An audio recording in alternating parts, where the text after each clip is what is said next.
Ashama harka fuunee akkam jirtanii kabajamtoota fi jaalatamtoota chaayinaa laayyaan tosallaa jiru jalatti argamtan nagaan koo bakka jirtatti isin haa qaqqabuuf baga jiraattanii baga eeggamtanii nama yoonaa taatan isiniin jechuun jaaladha. Egaa kaarrallee viidiyoo bareedduu takka qabadheen isinii dhufeetoo jira meeshaa jiddu magaleessa ta'e akkuma humna namaatiin hin ta'e wayiin qabadhee kara keessan dhufe as keessatti barumsa hedduu argattu viidiyoo kana obsaan na dhaggeeffadhaa laayik sheer gochuun dagatinaa.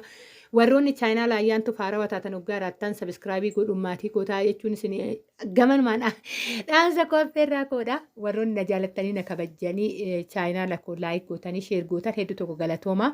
Namni haguma nama kabaju kabajamaa haguma namaaf ilaalcha gaarii qabu rabbiin isaallee ilaalcha gaarii isaaf qaba. Egaa ka waaqaa gaditti oggoota hedduu sifaana dabarseen jira har'as fuuldurattis immoo numan dabarsa jedheen abdii qaba. Hojiin koo akkuma itti fufeetti jira isiniin jechuun jaaladha. Egaa ka Kanaadhaa amma yoonii jookota irraa jammaree meeshaan kun hundi isaaniitu maayikaadha. Burcuqqoo miti jechuudha jookii lama. Jookiin tokko burcuqqoo qaba tokko burcuqqoo hin qabu. Asitti argitanii jookiin burcuqqoo qabaa miti hin jedhina amma fakkeenyaaf miidiyaa tokko irratti kan burcuqqoo qabu yoo argisiifame jookiin biraa immoo burcuqqoo malee ba'a. Gizee baay'ee gaafa akkas ta'u akka waan burcuqqoo san namni keessaa hambifatutti illee fakkaachuu danda'afanii durseetoo kana isiniif qaba jechuudha. Maaliif amma anarraa burcuqqoo kana asitti argitanii jookii burcuqqoo qabu hoottanii jookii burcuqqoo hin qabne argachuu danda'a abbaas sun. Suuqii tokko jira yookaan suuqii biraa jiraachuudha. Yookaan gabaa biraa jira yookaan gabaa biraa jiraachuu dhabuu danda'a. Abbaa sun erga jookii naa bitee tarii bituu danda'a waan ta'eef kana sirriitti na hubadhaati adda baafadhaati abbaa himatta sanitti illee himadhaa jechuufanii jookiin kun haala lamaan jira. Ogguma warshaadhaa bahu tokko burcuqqoo afur wajjin baha burcuqqoon kun maayikaadha jookiinis maayikaadha. Maayikuma ta'ee mooyyuu inni kan achaanu sun jechuudha inni yookaan garaa waaqaa fakkaatu suni inni amma wanni wajjiniin hin bahu burcuqqoo wajjiniin. Tarii immoo boru yookaan warshaan immoo fooyyessee wajjin baasuu danda'a.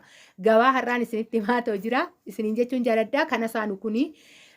Wanni afur qaba burcuqqoo afur qaba burcuqqoon afurii kunis maayikaadha jookiinis maayikaadha kana isiniin jechuu jaaladha. Asitti sahaanonni afranii kuni maayikaadha garuu sahaanonni kun garaagarummaa hedduu qabu baay'ee furdaadha akka wanni itti adda baafadhaati ilaalaa yeroo baay'ee waggaa bittan orijinaala nu bitaa jedhaati namoota bichisiifattan haala saniin bichisiifadhaa isiniin jechuun jaaladhaa. Maaliif orijinaalli sana xaqamu yoo ittiin waxillee itti qicatanii kan immoo isa orijinaala hin taane ibidda hin danda'u kana beeka akkasuma yoo lafa dha'illee raafuu dandamachuu dadhabaa maayikaa ta'eefi miti orijinaalummaan isaa murteessaadha akka argitan.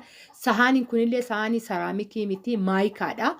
Wannooti ishiin bitte hunduyyuu maayikaa kan wal qabatudha. Akkasuma inni kan isa qursii bunaatti dhiyeessan jahaadha. Innillee maayikaadha. Saarbisoonnis maayikaadha. Asitti maankolee jira, shuukkatu jira. Isiniin jedheen ture ka hordoftoota koo keessaa qalbii qabeetti tokkodha jedhee yaada. Yoon kana jedhu namoonni biraa akkas jechuu kootii miti. Maan kan nama rakkisa yoo biyya galan jedhee barsiise keessaa ishiin sirriitti nama hubatteedha. Maaliif shuukkaa darzanaa.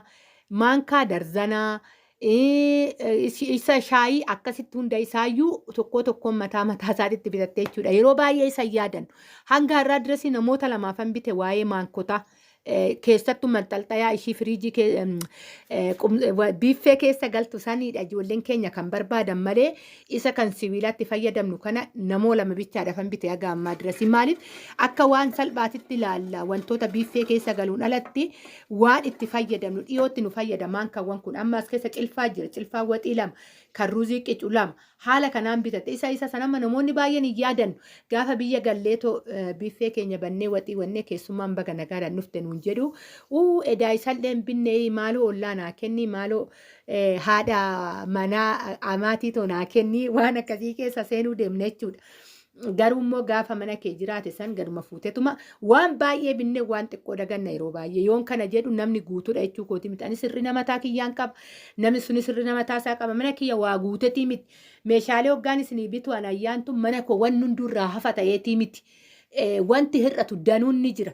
Garuu immoo haaluma si madaalu wajjin hin jiraatta waan ta'eef xiqqoo maalinni gaafa achi taatanii waa bitattan baay'ee ni salphataadha fi kana isiniin jechuun jaaladha. Egaa ka viidiyoon tun baay'ee gabaabduudha. Walii sheer godhaa sirriitti isiniin jechuun jaaladha. Meeshaan kun baay'ee qabdi obboleettiin kun roottoo bitattee jirti. Meeshaan kun kan itti nam'u akkasuma meeshaalee uffata aadaa baay'eedha. Gaabiin jira.